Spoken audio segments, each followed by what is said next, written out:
Vous avez été, en votre temps, porte-parole du gouvernement sous la présidence de Jacques Chirac, un rôle difficile, surtout lorsque les sujets abordés sont sensibles. Le dossier des Roms entre dans cette catégorie. Il y a 2 jours, le ministre de l'Intérieur, Manuel Valls, a tenu des propos controversés à ce sujet. Il a expliqué que les Roms n'avaient pas de réelle volonté d'intégration. Najat Vallaud-Belkacem, porte-parole du gouvernement, a tenté d'expliquer ce qu'était la position officielle du gouvernement dans ce dossier. On l'écoute. Fermeté parce que la misère n'est pas un mode de vie. Et donc quand il doit y avoir démantèlement de camps, eh bien on les démantèle. Et humanité parce que à chaque fois que nous pouvons permettre un accès à un travail, à un logement, à une scolarisation des enfants ou à un accompagnement social, nous le faisons. Et c'est vrai que le retour au pays fait partie de la palette des solutions. Manuel Valls n'a rien fait d'autre que rappeler cela et je précise qu'il s'est attaqué à cette question des campements illicites avec beaucoup de détermination, sans naïveté, mais sans instrumentalisation aucune. Entre 15 000 et 20 000 Roms vivraient dans notre pays. La France, comme la plupart des pays européens, a du mal à assurer à cette communauté des conditions de vie décentes. Des programmes d'insertion existent. Leur mise en œuvre n'est pas toujours facile. Regardez l'enquête dans l'agglomération lilloise de Sébastien Ambert et Thierry Chartier.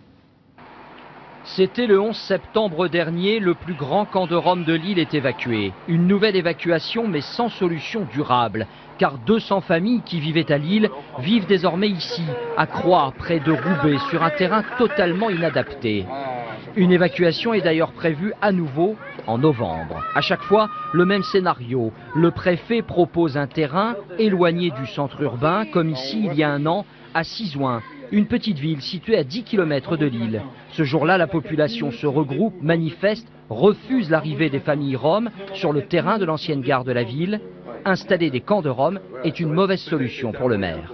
On n'arrive pas à intégrer les gens avec ces camps parce qu'il y a un tel écart entre la manière de vivre des Roms dans leur quotidien et nos habitants que ça crée des tensions forcément.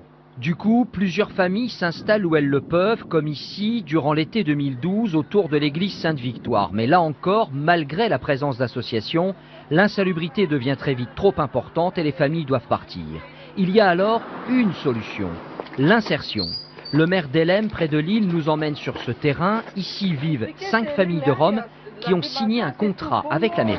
Il est marqué qu'il y a obligation de scolarisation pour les enfants, obligation d'apprendre à parler le français pour celles et ceux qui ne parleraient pas encore bien le français, obligation de respecter des règles de vie en commun qui sont celles que tout à chacun doit respecter, et puis obligation aussi de mettre en place un parcours d'insertion, ce qui est fait en lien avec le Centre communal d'action sociale et en lien avec des associations qui interviennent.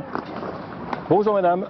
Mais le problème reste le nombre de Roms. Dans la métropole lilloise, on en compte 3 000 sur les 15 000 qui vivent en France. Et tous n'ont pas envie de s'insérer. En tout cas, pour ces familles ici, pas question de retourner en Roumanie.